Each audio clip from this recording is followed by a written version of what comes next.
Hey there, Ayan. I'll be focusing on my guitar today. Okay, so thanks so much for following up with your video where you play the pentatonic boxes. That was really interesting because it told me a lot of good things there.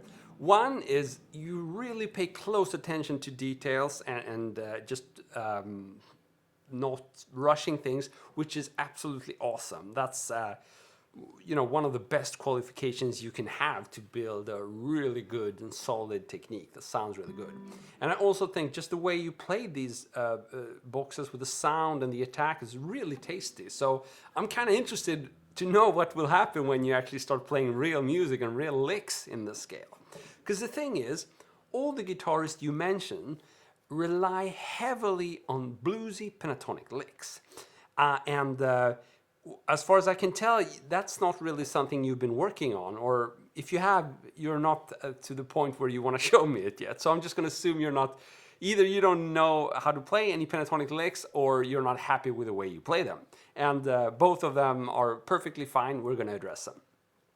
So the thing is, we really need to kind of choose a low-hanging fruit here. And in your case, it's definitely going to be to learn some bluesy licks, and then you definitely don't have to play the blues unless you want to. You can just, through a few tweaks in terms of attack and tone, it's going to sound not bluesy, but it can sound, Andre Nierish or Sachi or, Andy Timmons, definitely. So, again, it's the basics for all those guitarists that you love. So we really, really have to focus on this. Now, the thing is, you don't need all those positions. It's good that you study them, but I find that if you start with all those positions and don't really connect them with licks, it's just something you memorize and you kind of forget it just as fast as you learned it. So what we need to do is build some musical connection with any of those boxes, and we're going to choose the first box, basically, which is the one everybody uses.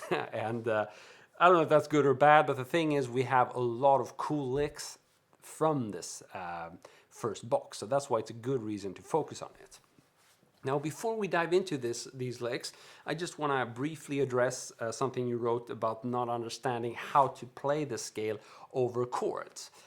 The thing is, the pentatonic scale only has 5 notes. It doesn't have 7 notes like the minor or the major scale. In most cases, if you just play 5 notes out of the 12 notes that are available, you're going to be able to choose some pretty damn good notes, and that's exactly what the pentatonic scale is. It's like the best sounding notes, so it's hard to go wrong with it. If you play a few cool licks, you don't really have to be bothered by what the chords are doing as long as you are in the right key. And that is probably the single most reason why this scale is so popular. It's hard to sound bad. So whenever you have something in the key of A minor pentatonic, like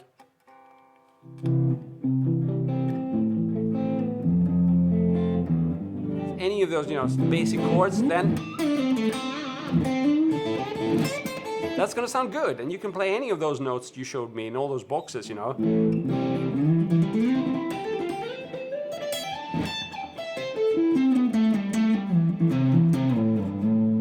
That's going to work. And again, if it's bluesy,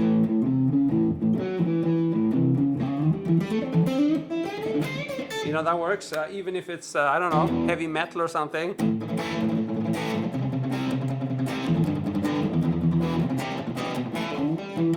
It always works. So it's like the best scale in the world. And that's why you have to get started with it. Okay, hopefully I made my point now.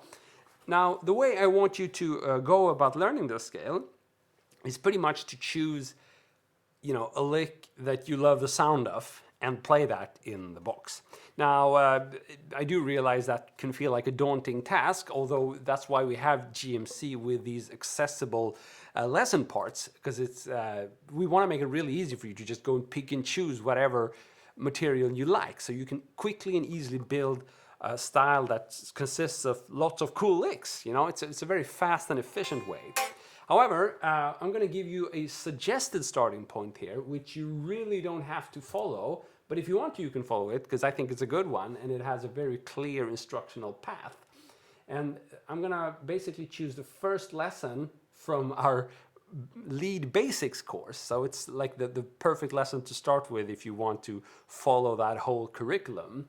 And it's called the Minor Pentatonic Scale. I'm going to give you the link. And if you go to, well, you should definitely, if you want to, watch the whole lesson. Gabe is showing you some really good and important stuff there to understand the scale.